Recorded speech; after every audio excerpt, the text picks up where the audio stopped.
सरकार की बहुत ज़्यादा ही कुछ इस तरह की बातें करते हैं ताकि मुझे और कुछ ज़्यादा मिल जाए। अभी उनकी नज़र जो है उपराष्ट्रपति के ओहदे पर भी है। उनकी जो भावना है, उनकी जो चीज़ें हैं, वो हमेशा सियासी होती हैं, समाजी नहीं होती। खेल एक ऐसी चीज़ है जो दो मुल्कों को जोड़ के रखता है और खिलाड़ी का सियासत से कोई लेना देना नहीं होता। अगर आपको पुलवामा के बाद पाकिस्तान के साथ ताल्लुकात नहीं रखने थे तो खेल भी नहीं करना था, और अगर खेल किया है तो फिर हाथ मिलाने में कोई दिक्कत नहीं। जब बल्ले से बॉल टकराई है फिर हाथ से हाथ मिलाने में क्या दिक्कत है। इंडिया की गेंद पर उन्होंने चौके छक्के भी लगाए हैं, उनकी गेंदों पर इन्होंने चौके छक्के लगाए हैं। तो फिर मैं समझता हूं कि ये हाथ मिलाना ये कहीं ना कहीं उस भावना को उजागर करता है जो हिंदू मुसलमान के बीच आजकल नफरत के नाम पर फैल रही है। ऐसा नहीं होना चाहिए था और आगे भी नहीं होना चाहिए। अगर आपको नहीं खेलना है तो साफ मना करो कि नहीं खेलना है, बात खत्म। खेलना है तो फिर खेल भावना के साथ खेलो। उसमें फिर किसी खिलाड़ी के साथ उसको नीचा दिखाना, उसकी बेइज्जती करना, मैं समझता हूं ये अच्छा नहीं है। देखिए भारतीय जनता पार्टी के लोग भी कुछ लोग ऐसे थे जो कह रहे थे नहीं खेलना चाहिए। कांग्रेस के लोग भी कुछ ऐसे थे जो कह रहे थे खेलना चाहिए। हमने भी कहा था कि नहीं खेलना चाहिए, क्योंकि खेल को सियासत से दूर रखा जाए तो ज्यादा अच्छा है। और खेल ही एक ऐसा माध्यम है, चाहे दो देशों के दरमियान कितनी भी दुश्मनी हो जाए, खेल एक ऐसा माध्यम है कि फिर टेबल पर दोनों मुल्क आ सकते हैं। और हमें पड़ोसी से कभी बिगाड़ना नहीं चाहिए। पड़ोसी कभी भी हमेशा पड़ोसी होता है और पड़ोसी ही काम आता है। जब भी कोई आपदा आती है तो पड़ोसी ही काम आता है, ये भी हमें ध्यान में रखना चाहिए। नीरज चोपड़ा का जहां तक मामला है, ये बहुत अच्छी सोच थी उनकी, और उन्होंने गले मिलकर ये साबित किया कि हार जीत अपनी जगह है लेकिन इंसानियत अपनी जगह है। हाथ मिलाकर किसी की हाथ ना मिलाकर किसी की तौहीन करना, ये इंसानियत, समाज और धर्म के भी खिलाफ है। आलोचना की बात नहीं है। ये जो आलोचना शब्द उन्होंने इस्तेमाल किया है, मैं समझता हूं सियासत में आलोचना नहीं होता। सियासत में कोई भी विपक्षी आदमी या कोई भी नागरिक देश का किसी भी राज्य के मुखिया से या किसी भी देश के प्राइम मिनिस्टर से सवाल कर सकता है कि आपके होते हुए, आपके रहते हुए ये ऐसा क्यों हुआ। और गोधरा कांड जो हुआ मोदी जी के होते हुए, तो उस पर बहुत सारे सवाल उठे हैं, उठ रहे हैं और उठते रहेंगे, इसमें कोई दो राय नहीं है। लेकिन हाँ, ये बात बिल्कुल सच्ची है। मैं भी 2014 में मोदी जी से मिलने गया था और वहां फिर मैंने कुछ लोगों से वार्तालाप किया और मैंने पूछा कि भाई गोधरा के बाद में क्या पोजीशन है, मोदी जी के शासन में आपकी क्या हालत है। तो उसमें हिंदू मुसलमान सबने मिलकर कुछ ऐसी बातें कही जो वाकई चौंकाने वाली थी कि कांग्रेस के जमाने में हर 2 साल में, 1.5 साल में, 1 साल में, 3 साल में दंगा हो जाता था। हम ए से शुरू करते थे, बी तक पहुंचते थे, फिर वापस ए पे आ जाते थे। लेकिन गोधरा कांड के बाद में जब तक मोदी जी की सरकार रही, फिर कोई दंगा नहीं हुआ और हमने अपने कारोबार में, अपने समाजी मामलात में बहुत उन्नति और बहुत तरक्की की है और उसके बाद कोई दंगा इस तरह का नहीं हुआ। हम मान लेते हैं, मैं अपनी राय आपके सामने रख रहा हूं, हम मान लेते हैं कि देखिए कुछ चीजें ऐसी होती हैं, उनका सीधा संपर्क जो है मुखिया से नहीं होता।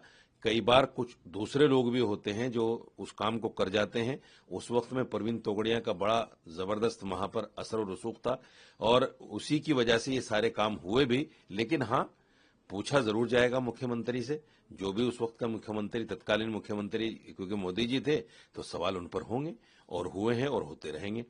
रही बात आरिफ मोहम्मद खान साहब की, आरिफ मोहम्मद खान साहब बेचारे हमेशा से उन बातों को सामने लाते हैं जिनकी वजह से सरकार की जो है, जिस तरह कहते हैं दूसरी जबान में मैं नहीं कहना चाहता, गवर्नर हैं, कि सरकार की बहुत ज्यादा ही कुछ इस तरह की बातें करते हैं ताकि मुझे और कुछ ज्यादा मिल जाए। अभी उनकी नजर जो है उपराष्ट्रपति के ओहदे पर भी है, तो वो इस तरह की बातें कहीं ना कहीं इसमें कर जाते हैं। उनकी जो भावना है, उनकी जो चीजें हैं, वो हमेशा सियासी होती हैं, समाजी नहीं होती। सरकार की बहुत ज्यादा ही कुछ इस तरह की बातें करते हैं ताकि मुझे और कुछ ज्यादा मिल जाए। अभी उनकी नजर जो है उपराष्ट्रपति के ओहदे पर भी है। उनकी जो भावना है, उनकी जो चीजें हैं, वो हमेशा सियासी होती हैं, समाजी नहीं होती। खेल एक ऐसी चीज है जो दो मुल्कों को जोड़ के रखता है और खिलाड़ी का सियासत से कोई लेना देना नहीं होता। अगर आपको पुलवामा के बाद पाकिस्तान के साथ ताल्लुकात नहीं रखने थे तो खेल भी नहीं करना था, और अगर खेल किया है तो फिर हाथ मिलाने में कोई दिक्कत नहीं। जब बल्ले से बॉल टकराई है फिर हाथ से हाथ मिलाने में क्या दिक्कत है। इंडिया की गेंद पर उन्होंने चौके छक्के भी लगाए हैं, उनकी गेंदों पर इन्होंने चौके छक्के लगाए हैं। तो फिर मैं समझता हूं कि ये हाथ मिलाना ये कहीं ना कहीं उस भावना को उजागर करता है जो हिंदू मुसलमान के बीच आजकल नफरत के नाम पर फैल रही है। ऐसा नहीं होना चाहिए था और आगे भी नहीं होना चाहिए। अगर आपको नहीं खेलना है तो साफ मना करो कि नहीं खेलना है, बात खत्म। खेलना है तो फिर खेल भावना के साथ खेलो, उसमें फिर किसी खिलाड़ी के साथ उसको नीचा दिखाना, उसकी बेइज्जती करना, मैं समझता हूं ये अच्छा नहीं है। देखिए भारतीय जनता पार्टी के लोग भी कुछ लोग ऐसे थे जो कह रहे थे नहीं खेलना चाहिए।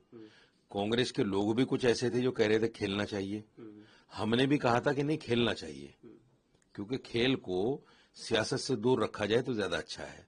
और खेल ही एक ऐसा माध्यम है, चाहे दो देशों के दरमियान कितनी भी दुश्मनी हो जाए, खेल एक ऐसा माध्यम है कि फिर टेबल पर दोनों मुल्क आ सकते हैं। और हमें पड़ोसी से कभी बिगाड़ना नहीं चाहिए। पड़ोसी कभी भी हमेशा पड़ोसी होता है और पड़ोसी ही काम आता है। जब भी कोई आपदा आती है तो पड़ोसी ही काम आता है, ये भी हमें ध्यान में रखना चाहिए। नीरज चोपड़ा का जहां तक मामला है, ये बहुत अच्छी सोच थी उनकी, और उन्होंने गले मिलकर ये साबित किया कि हार जीत अपनी जगह है लेकिन इंसानियत अपनी जगह है। हाथ मिलाकर किसी की हाथ ना मिलाकर किसी की तौहीन करना, ये इंसानियत, समाज और धर्म के भी खिलाफ है।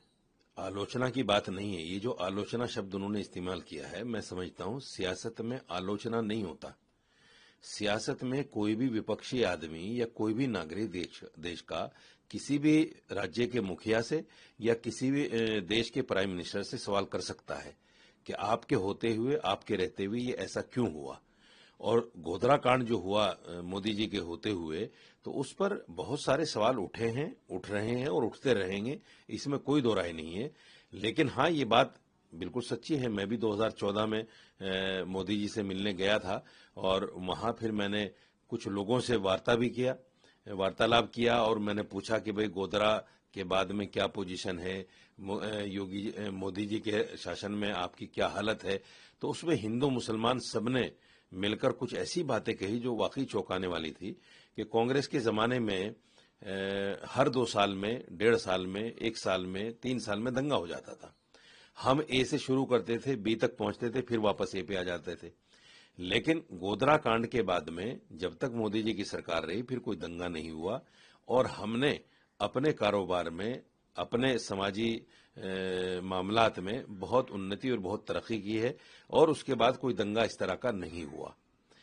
हम मान लेते हैं, मैं अपनी राय आपके सामने रख रहा हूं, हम मान लेते हैं कि देखिए कुछ चीजें ऐसी होती हैं, उनका सीधा संपर्क जो है मुखिया से नहीं होता। कई बार कुछ दूसरे लोग भी होते हैं जो उस काम को कर जाते हैं। उस वक्त में प्रवीण तोगड़िया का बड़ा जबरदस्त वहां पर असर और रसूख था और उसी की वजह से ये सारे काम हुए भी। लेकिन हाँ, पूछा जरूर जाएगा मुख्यमंत्री से, जो भी उस वक्त का मुख्यमंत्री, तत्कालीन मुख्यमंत्री, क्योंकि मोदी जी थे तो सवाल उन पर होंगे और हुए हैं और होते रहेंगे।